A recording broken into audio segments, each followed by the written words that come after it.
Hello po. Magandang umaga, magandang hapon o magandang gabi po sa inyong lahat kung ano man po ang oras diyan sa inyo. Okay,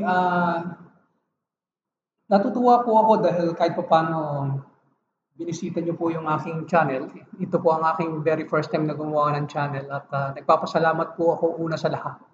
So, hayaan niyo po munang magpakilala ako sa inyo. My nickname is Jerry. Taga Manila po ako. Lumaki po ako sa San Juan. At ang title po o pamagat ng aking channel ay Ang Anino ng Hari. So bakit po ba Anino ng Hari ang aking napili?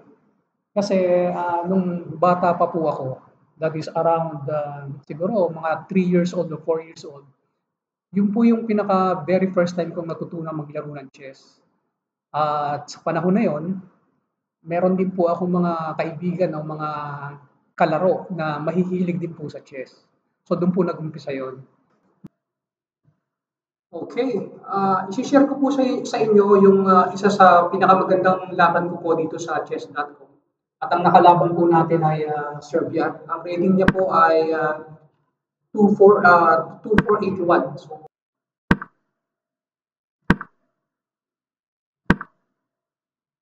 Grandmaster na po itong kalaban natin kasi malapit na po siya sa 2,500 rating. So yan po ang standard rating para masabing Grandmaster.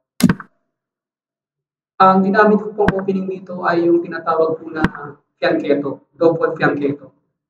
Ang pinaka-purpose po o secret tactics o strategy po ng fianchetto ay pabayaan lang po natin kontrolin ng kalaban ng center. Hayaan lang po natin siyang maunang umuko pa sa center. Kasi sa in the end o sa bandang huli, tayo rin po ang magko-control ng diagonal na yan para po sa ating po mga bishop. So, panoorin niyo pong mabuti ang aming laban.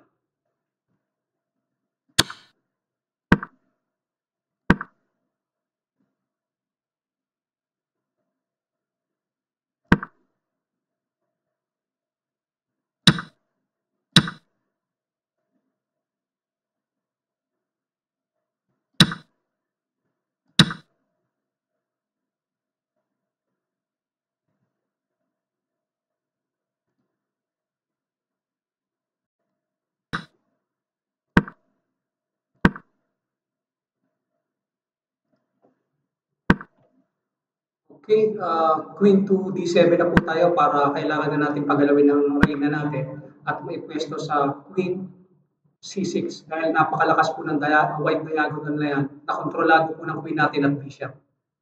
Delikado na po ang kanyang harem sa posisyon na yan.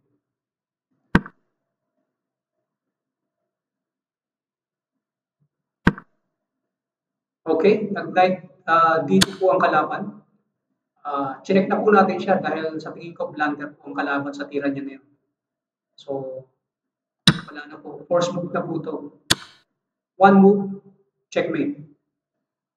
Thank you po sa inyong pong pagsubaybay at panonood. Okay, ituloy po natin. Dito po sa second game na ipapakita ko po sa inyo at isi-share ay ang laban po namin ng China.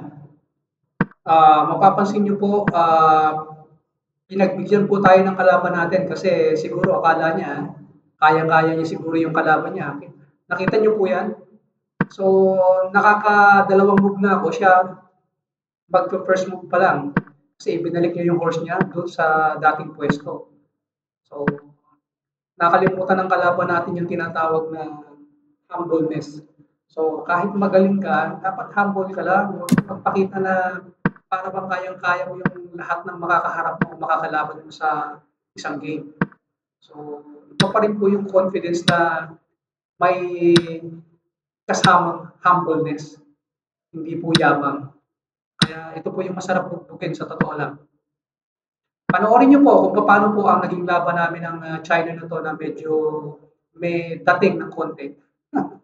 Panoorin niyo na lang po.